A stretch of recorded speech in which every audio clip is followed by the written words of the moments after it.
Rumah itu tidak terlihat angker. Itu yang membuatnya berbahaya. Cat krem masih rapi, pagar besi tidak berkarat. Halaman depan bahkan ditumbuhi bunga kamboja kecil yang dirawat. Tidak ada aura rumah kosong, tidak ada bau apek, tidak ada kesan ditinggali sesuatu. Padahal rumah itu sudah kosong 7 tahun. Arga tahu karena ia sendiri yang menandatangani berita acara pengosongan terakhir sebagai staf junior di kantor properti milik pamannya.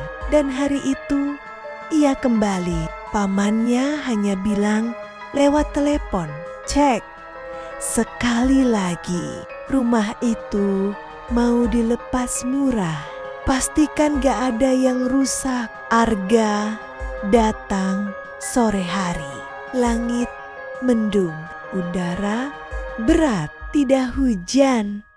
Tapi seperti menahan sesuatu, ia membuka pagar, tidak berdecit. Padahal terakhir kali pagar ini macet dan harus didorong pakai bahu. Udah diganti, gumamnya. Ia menoleh ke kanan kiri. Tidak ada tetangga yang keluar. Jalan itu sepi, terlalu sepi untuk jam 5 sore. Pintu utama tidak terkunci. Arga yakin betul 7 tahun lalu ia sendiri yang menggembok pintu itu. 2 gembok, 1 di luar, 1 di dalam. Sekarang pintu itu bisa didorong pelan. Klik, terbuka. Udara dingin menyambutnya. Bukan dingin AC, dingin ruangan yang tidak pernah benar-benar kosong. Ruang tamu rapi, terlalu rapi. Tidak ada debu tebal, tidak ada sarang laba-laba. Sofa tertutup kain putih bersih. Jam dinding masih tergantung. Jam itu berdetak. Arga menatap jam tersebut. Jarumnya bergerak normal, namun angkanya berhenti di angka ketiga. Tidak ada 1, 2, 4, ke-5. Hanya 3, 6, 9, ke-12. Jam dekoratif. Mungkin, katanya, mencoba tenang. Tapi jam itu berbunyi setiap 3 detik, bukan 1. Tik, tik, tik. Arga melangkah ke dapur. Di sana ada lorong menuju kamar-kamar. Ia ingat jelas, rumah ini hanya punya 2 kamar tidur. Namun kini lorong terasa lebih panjang. Langkahnya bergema. 1 pintu di kiri, 1 pintu di kanan, dan 1 pintu di ujung lorong. Pintu ketiga. Pintu itu tidak ada dalam denah rumah. Catnya lebih gelap, gagangnya berbeda, dan di atasnya tertempel angka kecil dari logam. 3. Arga tidak berniat membukanya. Ia berbalik, namun di saku jaketnya sesuatu menekan pahanya. Ia merogoh. Kunci kecil berlabel cadangan. Padahal ia tidak pernah membawa kunci rumah ini. Semua kunci disimpan di kantor. Labelnya baru. Tulisan tangannya sendiri. Arga menelan ludah. Ini nggak lucu, gumamnya. Meski sendirian, jam dinding berdentum dari ruang tamu. Tik, tik, tik. Lebih cepat. Saat Arga melangkah mundur, terdengar suara dari balik pintu bernomor ketiga. Bukan ketukan, bukan juga suara langkah, tapi gesekan pelan. Seperti kuku diseret perlahan di kayu dari dalam, dan suara napas bukan berat, bukan kasar, terlalu tenang, seolah sesuatu di balik sana tidak sedang terburu-buru. Di dinding lorong, Arga melihat sesuatu yang sebelumnya ia lewatkan. Kertas kecil ditempel dengan selotip bening. Tulisan tangan, hurufnya rapi, seperti ditulis pelan-pelan. Aturan rumah, jangan buka kamar ketiga sebelum jam menunjukkan angka yang sama. Jika mendengar namamu dipanggil, jawab dalam hati saja. Jangan membawa apapun dari dalam kamar ketiga keluar rumah. Arga merinding. Jam menunjukkan ke 17,43. Tidak ada angka yang sama.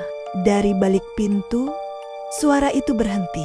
Digantikan bisikan sangat pelan menyebut namanya. Arga. Arga berdiri kaku di lorong. Kunci cadangan menggenggam erat di tangannya. Ia belum membuka pintu itu. Belum. Namun ia sudah tahu satu hal. Rumah ini tidak kosong. Dan kamar ketiga sudah tahu ia datang. Arga tidak membuka pintu itu. Ia mundur selangkah, lalu dua, sampai punggungnya menyentuh dinding lorong yang dingin. Napasnya pendek, teratur. Ia memaksakan dirinya untuk tetap rasional. Ini rumah kosong, bangunan tua, suara bisa dari pipa, kayu memuai, atau tikus. Namun saat ia menoleh ke jam di ruang tamu, jarumnya kini menunjuk 03,03. Padahal baru saja sore. Arga mengeluarkan ponsel. Tidak mati. Jam ponsel menunjukkan ke 17,44. Tapi jam dinding tetap berdetak di 03,03. Tik, tik, tik. Setiap 3 detik ia melangkah ke ruang tamu. Cahaya di dalam rumah tidak berubah, tetap sore. Matahari masih menyelinap dari jendela, membentuk garis keemasan di lantai. Namun jam dinding mulai berbunyi lebih keras, seperti mendesak. Arga, suara itu datang dari arah dapur. Nada suaranya sama dengan suara ibunya. Tepat, terlalu tepat.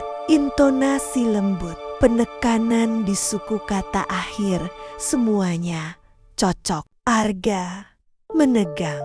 Aturan kedua terlintas di kepalanya. Jika mendengar namamu dipanggil, jawab dalam hati saja. Ia tidak menjawab. Ia hanya menelan ludah dan berdiri diam. Arga, bantu ibu sebentar. Suara itu terdengar lebih dekat sekarang. Bukan dari dapur, dari lorong kamar. Arga berjalan perlahan, berhenti beberapa langkah dari lorong. Ia melihat bayangan kaki di lantai. Kaki manusia, tapi berhenti terlalu lama di satu posisi, seolah pemiliknya lupa cara berjalan. Arga, suara itu kembali memanggil, kini lebih rendah. Kamu di rumah, kan? Ada jeda yang terlalu panjang untuk percakapan normal. Lalu suara itu melanjutkan dengan nada yang sama persis, tanpa perubahan emosi. Jawab. Arga menutup mata. Ia membalas dalam hati. Ya, bayangan kaki itu bergerak mundur perlahan, masuk ke lorong dan berhenti tepat di depan pintu bernomor 3. Jam dinding berdentum keras. Dong, jarum jam bergerak. Sekarang menunjuk 06,06. Dua angka yang sama. Arga merasakan hawa dingin menyapu lorong. Pintu kamar ketiga bergetar. Bukan karena dipukul. Seolah ada sesuatu di baliknya. Menarik napas. Kertas aturan di dinding bergetar. Lalu jatuh ke lantai. Tulisan baru muncul di bagian bawahnya. Hurufnya terbentuk perlahan, seperti ditulis oleh tangan tak terlihat. Waktu sudah selaras. Lampu berkedip. Ruang tamu terlihat sedikit berbeda. Sofa berpindah posisi beberapa sentimeter. Foto keluarga yang tidak pernah ada muncul di dinding. Foto Arga kecil berdiri di depan rumah ini, padahal ia tidak pernah tinggal di sini. Ia melihat dirinya di foto itu, tersenyum ke arah kamera, namun matanya tidak fokus, seolah melihat sesuatu di belakang kamera. Kunci cadangan di tangan Arga terasa hangat, berat, seperti ditarik. Langkahnya mendekat ke pintu kamar ketiga tanpa ia sadari. Pintu itu kini tidak lagi sunyi. Dari baliknya terdengar suara aktivitas. Tarikan kursi. Kertas dibalik. Seseorang duduk lalu berdiri. Seperti kamar itu sedang dipakai. Arga berhenti tepat di depan pintu. Tangannya gemetar. Ia melihat gagang pintu tergores dari dalam. Banyak goresan kecil, seperti seseorang pernah mencoba keluar. Tiba-tiba ponselnya bergetar. Pesan masuk dari nomor tidak dikenal. Isinya satu kalimat. Kalau kamu buka, kamu tidak akan masuk sendirian. Arga mundur satu langkah, dua langkah. Ia melempar kunci cadangan ke lantai lorong. Kunci itu berhenti bergetar. Arga memutuskan keluar rumah. Saat ia membuka pintu utama, ia kembali berada di teras. Langit sudah gelap. Jam ponselnya menunjukkan ke 19,1. Seolah sore tadi tidak pernah terjadi. Namun dari dalam rumah, jam dinding masih berdetak. Tik, tik, tik. Pintu kamar ketiga belum dibuka. Tapi ia tahu rumah itu sekarang sudah mengenalnya. Arga selamat malam itu. Namun satu hal berubah. Saat ia melangkah pergi, ia menyadari sesuatu yang membuat dadanya dingin. Di saku jaketnya ada kunci cadangan yang sama, padahal tadi ia sudah membuangnya. Arga tidak tidur malam itu. Ia duduk di mobil, diparkir 2 rumah dari lokasi. Mesin mati, lampu padam. Dari kejauhan, rumah itu terlihat normal. Lampu teras mati, jendela gelap. Namun Arga tahu jam di dalamnya masih berjalan dengan aturannya sendiri. Pukul 22,57. Ia melihat lampu ruang tamu menyala. Padahal tidak ada listrik aktif. Ia sendiri yang mematikan MCB sebelum pergi. Arga keluar dari mobil. Langkahnya pelan. Ia berdiri di seberang jalan, menatap rumah itu tanpa suara. Pintu depan terbuka. Tidak lebar, cukup untuk menunjukkan lorong gelap di dalam. Dan dari dalam terdengar suara langkah. Berhenti tepat di ambang pintu. Namun tidak ada siapa-siapa. Pukul ke-23,03 ada seseorang berdiri di depan rumah itu.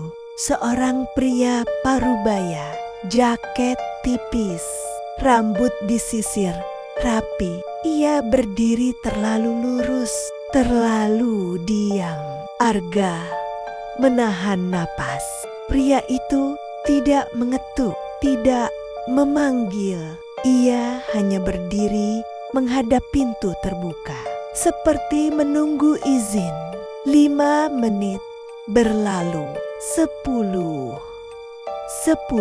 Akhirnya pria itu berbalik dan berjalan pergi melewati Arga tanpa menoleh. Saat ia lewat, Arga mencium bau lembab, bau ruangan tertutup. Pukul ke-23,33, seorang perempuan muda datang. Pakaiannya seperti orang pulang kerja, tas selempang di bahu. Ia berhenti tepat di depan rumah, menatap ke dalam, lalu tersenyum kecil.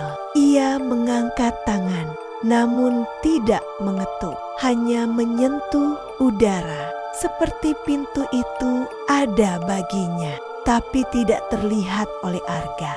Ia menurunkan tangan, lalu pergi. Arga menyadari satu hal yang membuat tengkuknya dingin. Mereka semua datang di jam yang kelipatan 3. Ponsel Arga bergetar. Pesan masuk. Nomor tidak dikenal. Nomor yang sama seperti sebelumnya. Tamu tidak boleh masuk kalau pemilik masih menolak. Arga membalas, "Apa yang terjadi kalau aku buka pintu?" Balasan datang cepat. "Rumah tidak akan mengenalmu lagi dan kamu tidak punya tempat keluar." Arga menelan ludah. Ia melihat kembali ke arah rumah. Pintu depan kini menutup sendiri. Pelan, senyap. Pukul 00,0. Jam di dalam rumah berbunyi nyaring. Bukan detakan, tapi lonceng. Dari dalam rumah, suara memanggil. Bukan lagi suara ibunya, bukan suara yang ia kenal. Arga, nada datar, tanpa emosi, seperti membaca nama dari daftar. Suara itu datang dari dalam dinding. Lampu jalan berkedip. Arga menyadari sesuatu yang mustahil. Rumah itu sedikit lebih dekat, bukan langkah besar, hanya beberapa sentimeter. Namun posisi pagar berubah, bayangan atap bergeser. Rumah itu tidak pindah, ia menggeser ruang di sekitarnya. Tiba-tiba dari dalam mobil Arga terdengar bunyi klik. Ia menoleh. Pintu mobil terkunci sendiri. Di jok penumpang ada kunci cadangan, bersih, utuh, seolah baru dibuat. Ponselnya bergetar lagi. 1 malam lagi. Kamu harus memilih. Arga meraih kunci itu. Tangannya berhenti. Ia membuka pintu mobil, melempar kunci itu ke selokan. Kunci itu tenggelam, hilang. Pukul 04,0. Tidak ada lagi tamu. Rumah itu diam. Saat matahari mulai naik, rumah itu terlihat kembali normal. Posisinya kembali seperti semula, seolah tidak pernah bergerak. Namun Arga tahu malam berikutnya adalah batas terakhir, dan rumah itu sekarang siap melanggar aturannya sendiri. Arga masih selamat. Namun kini bukan lagi soal kamar ketiga, melainkan satu pertanyaan. Kalau rumah menolak pemiliknya, kemana seseorang harus pulang? Arga kembali ke rumah itu sebelum matahari tenggelam. bukan karena ia ingin, tapi karena rumah itu tidak akan berhenti memanggil selama satu aturan belum dipenuhi. Langit berwarna jingga kotor, udara diam, seperti menunggu. Ia berdiri di depan pagar, tidak ada kunci di tangannya, tidak ada barang apapun dari rumah itu yang ia bawa kembali. Ponselnya bergetar, nomor tidak dikenal. Kamu tidak pernah masuk, maka kamu tidak pernah menyelesaikan. Arga mengetik balasan. Aturan ketiga, jangan membawa apapun dari kamar ketiga keluar rumah. Ia menambahkan satu pesan lagi. Aku tidak pernah melanggar satupun. Beberapa detik berlalu, lalu balasan muncul. Rumah tetap membutuhkan keputusan. Arga mengangguk pelan, meski tidak ada yang melihat. Aku tahu, gumamnya. Makanya aku ia membuka pagar. Tidak berderit, ia membuka pintu utama. Tidak terkunci, namun kali ini ia berhenti di ambang. Ia tidak melangkah masuk. Ia berdiri tepat di batas luar dan dalam. Kalau rumah ini butuh pemilik, katanya pelan, maka aku bukan orangnya. Jam dinding di ruang tamu berdetak keras. Tik, tik, tik. Ia bisa melihat lorong dari sana. 3 pintu. Pintu ketiga sedikit terbuka. Dari dalam rumah, suara itu muncul lagi. Bukan meniru siapapun sekarang. Tidak ada emosi. Kamu bisa tinggal, katanya. Rumah akan stabil. Waktu akan rapi. Arga menggeleng. Aku tidak kehilangan apapun, katanya. Aku tidak perlu diganti. Pintu kamar ketiga terbuka lebih lebar. Gelap di dalamnya, bukan kosong, tapi padat. Seperti ruangan penuh yang tidak terlihat. Arga menarik napas, lalu melakukan sesuatu yang tidak pernah dilakukan siapapun sebelumnya. Ia menutup pintu utama dari luar. Perlahan, perlahan, dengan sadar. Dengan sadar, klik. Jam di dalam rumah berhenti berdetak. Sunyi. Ponselnya bergetar keras. Pesan terakhir masuk. Jika kamu tidak masuk, maka kamu bukan bagian dari rumah. Arga mengetik satu kata. Benar. Udara berubah. Tekanan menghilang. Ketika Arga membuka kembali pintu utama, lorong itu pendek. Hanya 2 pintu. Tidak ada pintu ketiga. Jam dinding kembali normal. Angkanya lengkap. Jarumnya berdetak satu persatu. Tik, tik, tik. Jam ponsel menunjukkan waktu yang sama. Arga menutup pintu dan mengunci pagar. Kunci itu tidak kembali ke sakunya. Tidak ada barang asing tertinggal. Tidak ada ingatan yang bocor. Malam itu, rumah itu kembali menjadi rumah kosong biasa. Tidak menarik tamu. Tidak bergerak. Tidak memanggil. Pamannya menjual rumah itu. Murah. Murah. Tanpa catatan khusus. Keluarga baru pindah masuk. Mereka hanya melihat 2 kamar. Tidak pernah mendengar jam berdetak 3 kali. Tidak pernah menemukan kertas aturan. Dan tidak pernah merasa rumah itu mengenal mereka.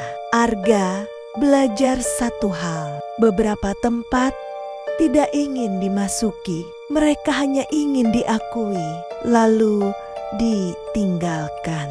Dan karena Arga tidak pernah menyerahkan dirinya. Rumah itu akhirnya kehilangan hak untuk menahannya.